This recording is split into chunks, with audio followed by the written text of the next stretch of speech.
Everyone, welcome back to my channel Think Learn. आज हम discuss करेंगे जावास्क्रिप्ट के कंडीशनल स्टेटमेंट के बारे में, जावास्क्रिप्ट में लूप्स के बारे में और ब्रेक इन कंटिन्यू स्टेटमेंट के बारे में। प्रीवियस वीडियो में हम जावास्क्रिप्ट का इंट्रोडक्शन देख चुके हैं, ऑपरेटर्स कौन कौन से होते हैं जावास्क्रिप्ट में, वो सारी चीज़ें हम देख चुके हैं। मीनवाइल अगर आपको ये वीडियो अच्छा लग रहा हो तो चैनल को सब्सक्राइब करिए, लाइक करिए, और आपका कोई भी क्वेश्चन हो आप कमेंट बॉक्स में जाके उसको ड्रॉप कर सकते हैं। अब हम स्टार्ट करते हैं ये वीडियो। सो फर्स्ट है कंडीशनल स्टेटमेंट। अगर आपने पहले प्रोग्रामिंग लैंग्वेज पढ़ी तो आपको पता होगा कंडीशनल स्टेटमेंट क्या होते हैं। अगर नहीं पढ़ी होगी तो कंडीशनल स्टेटमेंट वो स्टेटमेंट होते हैं जिनमें हम क्या करते हैं, कंडीशन की बात करते हैं। जैसे इन जनरल अगर हम बात करते हैं तो हम बोलते हैं कि अगर ये कंडीशन है तो हमें क्या करना है, अगर ये कंडीशन नहीं है तो हमें क्या करना है, that's called condition. Conditional statements जिसमें हम कंडीशन, हमारा जो डिसीजन होता है वो डिपेंड ऑन कंडीशन होता है, दैट्स कॉल्ड कंडीशनल स्टेटमेंट्स। अगर हम जावास्क्रिप्ट में बात करें तो आपके पास कंडीशनल स्टेटमेंट्स चार होती है, चार टाइप के होते हैं। इफ स्टेटमेंट होता है, इफ एल्स स्टेटमेंट होता है, इफ एल्स स्टेटमेंट होता है, और स्विच स्टेटमेंट होता है। इफ स्टेटमेंट की बात करें तो ये स्टेटमेंट अगर हम एग्जीक्यूट करना चाहते हैं तो क्या होता है, जो कंडीशन है अगर वो ट्रू है तभी वो ब्लॉक क्या होगा, एग्जीक्यूट होगा। इफ एल्स इफ में क्या होता है कि अगर हमें कुछ कंडीशन है तो क्या होगा, जब इफ कंडीशन ट्रू है तो वो होगा, और अगर नहीं है तो एल्स, मतलब जो इफ में कंडीशन में अगर इफ कंडीशन फॉल्स होती है तो क्या होगा, आपका एल्स वाला पार्ट एग्जीक्यूट होगा। इफ एल्स इफ स्टेटमेंट में क्या होता है, इसमें हम क्या करते हैं कि बहुत सारे ब्लॉक होते हैं कि अगर इफ हुआ तो ये होगा, एल्स इफ क्या होगा, और वो भी नहीं हुआ तो फिर क्या होगा। एक हो गया, लास्ट होता है आपका स्विच स्टेटमेंट।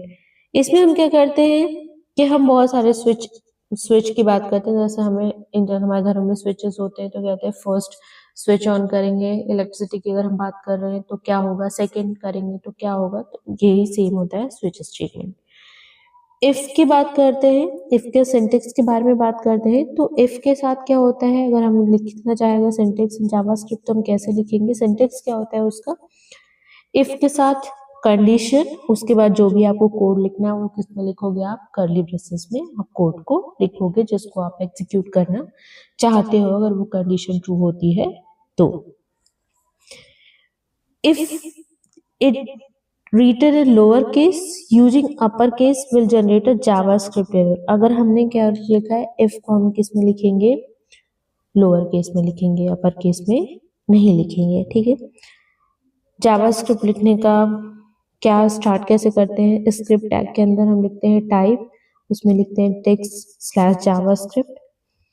अगर हमें क्या लिखना है, गुड मॉर्निंग, ठीक है, हमने क्या लिखा, और the time is less than 10। अगर जो टाइम है वो 10 बजे से कम है, 10 o'clock से कम है, तो हम क्या लिखेंगे, गुड मॉर्निंग, ठीक है। ये कंडीशन है हमारी कि टाइम क्या होना चाहिए, लेस देन 10 AM होना चाहिए, ठीक है। हमने लिखा है एक वेरिएबल लिया, वेरिएबल का नाम है डी, फिर हमने लिखा न्यू, और फिर हमने वेरिएबल आपका क्या ले लिया, डेट। और डेट फंक्शन क्या बताता है कि आपका करंट डेट, ठीक है, करंट डेट। और फिर उसके बाद हमने क्या किया, एक और लिया, उसमें हमने क्या लिखा, वेर टाइम, और फिर हमने क्या लिखा, डी डॉट गेट आवर्स, की उस डेट के का टाइम दे दो हमें, ठीक है। यहाँ पे आगे डेट और डेट का हमने ले लिया टाइम, ठीक है। इफ अब वेरिएबल टाइम को हम कंडीशन में रख रहे हैं, हमने लिखा टाइम इज लेस देन 10, तो क्या लिखो आप लिखो डॉक्यूमेंट डॉट राइट के अंदर आप क्या लिखो, गुड मॉर्निंग, बोल्ड में लिखो आप गुड मॉर्निंग, और स्क्रिप्ट को कर देंगे क्लोज, ठीक है। ये हो गया इफ स्टेटमेंट। तो हमने फर्स्ट क्या किया, हमें क्या करना था कि जब जो टाइम है वो लेस देन 10 हो तो क्या हो, गुड मॉर्निंग प्रिंट हो जाए। तो हमने क्या किया, पहले हमने डेट को लिया वेरिएबल में, फिर डेट से हमने टाइम को लिया, फिर हमने टाइम को क्या कर दिया, इफ कंडीशन के अंदर अप्लाई कर दिया। दूसरा एग्जाम्पल है हमारे पास कि अगर टाइम 11 हो रहा है तो हम क्या लिख दे उसको, लंच टाइम।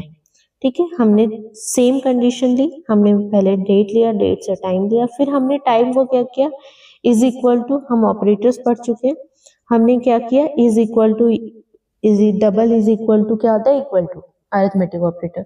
हमने क्या किया, अगर वो टाइम क्या है 11 हो तो क्या आपके पास प्रिंट हो जाए, लंच टाइम बोर्ड में। ठीक है, तो ये हो गया आपका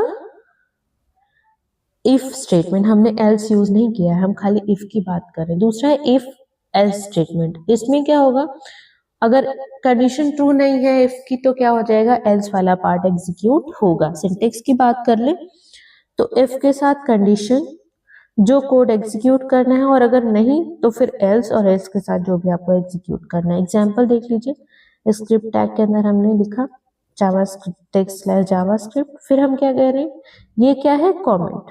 ठीक है, कमेंट क्या है कि अगर टाइम लेस देन 10 है तो हमको गुड मॉर्निंग मिलेगा, नहीं तो क्या मिलेगा, गुड डे। हमें ग्रीटिंग क्या मिलेगी, या टाइम अगर 10 AM से कम है तो good morning, otherwise good day. हमने वही काम किया, हमने डेट पहले लिया डी वेरिएबल में, फिर हमने टाइम एक टाइम वेरिएबल में लिया, time is less than 10 if है तो क्या होगा, गुड मॉर्निंग प्रिंट होगा, नहीं तो क्या प्रिंट होगा, गुड डे। तो इफ एल्स। नेक्स्ट है इफ एल्स स्टेटमेंट। ठीक है, अब इसमें कंडीशन 1, जो कंडीशन ट्रू होगी तो क्या होगा, एल्स इफ कंडीशन 2, अगर ये ट्रू हुई तो क्या एग्जीक्यूट होगा, और दोनों ही नहीं हुए तो क्या होगा। ठीक है, दोनों ही अगर फॉल्स हो गए तो फिर एल्स में क्या होगा, तो वो हो गया एल्स में। हमने यहाँ पे लिखा, ठीक है, date, time, time is less than 10 है तो गुड मॉर्निंग करिए, ग्रेटर देन 10 और लेस देन 16 है तो गुड डे करिए, और दोनों ही फॉल्स हैं तो फिर क्या कर दीजिए, हेलो वर्ल्ड। ठीक है, इफ एल्स इफ और एल्स दोनों ही कंडीशन फॉल्स है तो फिर क्या होगा। स्विच स्टेटमेंट की बात कर लेते हैं। स्विच का अगर हम बात करें कि स्टेट सिंटेक्स क्या होता है, तो स्विच एन वेरिएबल, ठीक है, case 1 break statement, case 2 break, और फिर दोनों ही केस अगर नहीं हो रहे तो फिर क्या हो जाएगा, वो क्या होगा वो।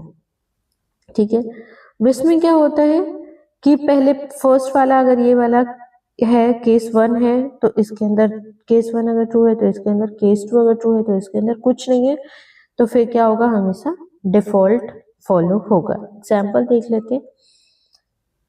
अब हमें ग्रीटिंग मिलेगी, ठीक है, अगर 0 है तो संडे, 1 है तो मंडे, ऐसे मतलब अगर केस 1 फॉलो होता है, केस 0 फॉलो होता है तो आपको क्या मिलेगा,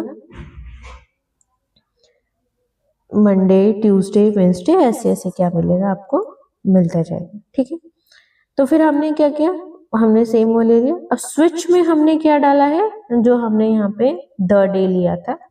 ठीक है, हमने क्या एक वेरिएबल लिया डी, डेट ले लिया, हमें डे चाहिए क्योंकि हम डे की बात कर रहे हैं। ठीक है, तो हमने क्या लिखा, एक वेरिएबल लिया द डे, और उसमें हम क्या वेरिएबल में क्या आएगा, जो उस दिन उस डेट का जो दिन होगा, हमने उसको पास कर दिया स्विच केस के अंदर। ठीक है, अब स्विच में क्या होगा, जैसे 5 डाला हमने, केस 5 हुआ तो क्या हो गया, फ्राइडे। ठीक है, ब्रेक हो गया। केस 6 अगर है तो क्या होगा आपका, सुपर संडे, और केस 0 है तो क्या हो जाएगा आपका, स्लीपी संडे। ठीक है, और डिफॉल्ट में हमने क्या लिख रहे हैं, I am looking forward to this weekend. ठीक है, डिफॉल्ट अगर कुछ भी नहीं होगा तो क्या होगा, आपका डिफॉल्ट रन होगा। लूप की बात कर लें तो अगर हम लूप, हमें पता है कि क्या होता है, रिपीटेशन के लिए हम यूज करते हैं, कोई भी हमें रिपीट काम करना है तो हम क्या यूज करते हैं, लूप्स यूज करते हैं। लूप कौन कौन से होते हैं, जावास्क्रिप्ट में फॉर व्हाइल और डू व्हाइल, इन जनरल भी यही लूप्स होते हैं। इनमें कैसे उसको लिखते हैं हम ये देखते हैं। फॉर लूप क्या होता है, फॉर लूप अगर लिखेंगे तो कैसे लिखेंगे, फॉर, ठीक है, इन जनरल हम कैसे लिखते हैं, पहले वेरिएबल, अगर हम सी की बात करें तो पहले हम वेरिएबल डिक्लेयर करते, इनिशियलाइज करते हैं, फिर उसके लिमिट देते हैं, फिर उसको इंक्रीमेंट करते हैं। ठीक है, ये है। यहाँ पे हमने क्या लिखा, वेरिएबल की स्टार्ट वैल्यू क्या होगी, एंड वैल्यू क्या होगी, और फिर इंक्रीमेंट क्या होगा, फिर उसके अंदर हम क्या लिखेंगे, जो भी हमें एग्जीक्यूट करना है। ठीक है, एग्जाम्पल से देखते हैं तो हमें ज्यादा समझ आएगा। HTML हमें क्या करना है, नंबर प्रिंट करना है, कहाँ तक, 10 से 10 तक। ठीक है, हम क्या लिखेंगे, स्क्रिप्ट टाइप जावा स्क्रिप्ट हो गया। हमने क्या लिखा, var i is equal to 0। ठीक है, फॉर हमने आई को यहाँ पर डिक्लेयर कर दिया। आई कहाँ से शुरू होगा, 0 से शुरू होगा, कहाँ से, less than is equal to 10 तक, और आई क्या हो जाएगा, प्लस प्लस इंक्रीमेंट। फिर उसके बाद हम क्या इसके अंदर लिखेंगे, document dot write the number is, कौन सा नंबर, आई प्रिंट कर दीजिए। ठीक है, प्लस से ऐड करते हैं, 2 स्ट्रिंग जब हम करते हैं ऐड, तो डॉक्यूमेंट डॉट राइट हमने क्या लिखा, BR टैग, मतलब लाइन ब्रेक हो जाएगा, ब्रेकिंग के लिए यूज करते हैं। हमने स्क्रिप्ट क्लोज किया, बॉडी किया, HTML, तो हमारा रिजल्ट क्या आएगा, the number is 0, number is 1, number is, ये कहाँ तक लूप चलेगा, 10 तक लूप चलेगा। ठीक है, वाइल लूप की बात कर ले। ठीक है, वाइल लूप में क्या होता है, कंडीशन, अगर हम स्टेटमेंट की बात करें, सिंटेक्स की बात करें, तो हम कैसे लिखते हैं, वाइल आपका जो वेरिएबल है उसकी एंड वैल्यू क्या है, जो भी कोड एग्जीक्यूट करना है, किसके लिए यूज करते हैं हम, कंपेयरिंग स्टेटमेंट इसको हम बोलते हैं। ठीक है, जैसे हमने क्या लिखा, var i is equal to 0, while i की वैल्यू क्या होगी, less than is equal to 10, हमें वही प्रिंट करना है, 1 to 10 की वैल्यू प्रिंट करनी है, 0 to 10 से। ठीक है, हमने क्या किया, 0 less than is equal to 10 while के अंदर, document dot write the number is this. उसके बाद वाइल लूप नॉर्मली चलता है, जैसे सी आपके सी में यूज होता है, सेम वही है। ठीक है, और यहाँ पे आप क्या करेंगे, उसको इंक्रीमेंट कर देंगे, तो ये क्या हो जाएगा, प्रिंट क्या होगा आपका, वही 1 2 3 4 5 6 7 8 9 10, the number is 1, number is 2, ऐसे। डू वाइल लूप की बात करें, सिंटेक्स में डिफरेंस है, जैसा होता है वैसा ही है। डू के साथ हम क्या करते हैं, कोड लिखते हैं, वाइल के साथ हम कंडीशन लिखते हैं, जैसे हम सी में करते हैं। ठीक है, उसके बाद आपका क्या हो गया, स्क्रिप्ट जावा स्क्रिप्ट, हमने क्या लिखा, यहाँ पे वेरिएबल डिक्लेयर कर दिया हमने, डू स्टार्ट किया हमने, नंबर इज दिस, और इसके बाद हमने क्या किया, इंक्रीमेंट, और यहाँ पे हमने क्लोज करके हमने क्या लिखा, वाइल आई लेस देन 0। ठीक है, इन, और इसके बाद आपका क्या हो गया, ये, तो ये क्या हो गया, number is this, number is this, number is this. ठीक है, ये हो गया आपका। अब इसके बाद हम बात करते हैं ब्रेक इन कंटिन्यू, जो हमने अभी स्विच केस में देखा था।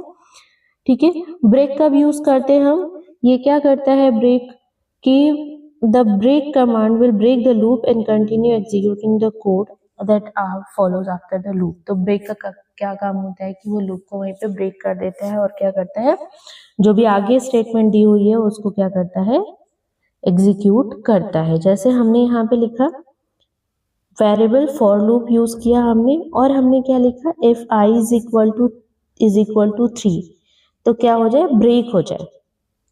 ठीक है, तो ये क्या हो गया, यहाँ पे हमने ये लिखा फॉर लूप, और इसके बाद हमने क्या लिखा, इफ क्या हो, आई इज इक्वल टू 3 और लूप रन हो, बट जहां पे आई की वैल्यू 3 हो वहां पे क्या हो जाए, ब्रेक हो जाए। ब्रेक होके वो क्या करे, ये वाला पोर्शन प्रिंट करते, तो देखिए 0 1 2 प्रिंट हो गया, 3 जहां इज इक्वल टू 3 हुआ वो क्या हो गया, ब्रेक हो गया वहां से।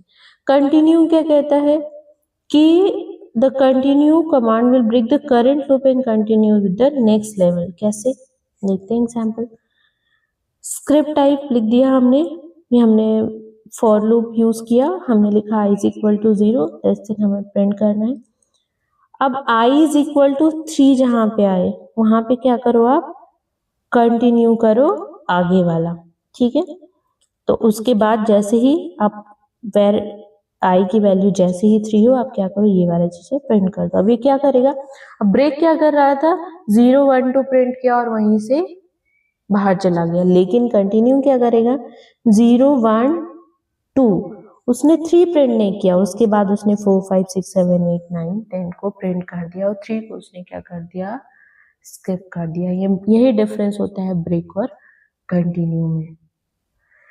ब्रेक क्या करता है, आपकी जहां भी आप देखोगे ब्रेक जहां पे आपने यूज किया उसके बाद का रिजल्ट क्या होगा, मतलब उस लूप से वो बाहर चला जाएगा। बट ये क्या करेगा, जो कंडीशन है, जो आपने कंडीशन कंटिन्यू के लिए दी है, वहां वो उसको छोड़ के बाकी को कंटिन्यू करेगा। ये है difference between break and continue. तो ये हमने पढ़ा। इसके आगे हम नेक्स्ट वीडियो में देखेंगे जावास्क्रिप्ट में फंक्शंस क्या होते हैं। आपको कोई भी क्वेश्चन हो रिगार्डिंग दिस तो आप कमेंट बॉक्स में जाके आप क्वेश्चन को ड्रॉप कर सकते। Thank you so much.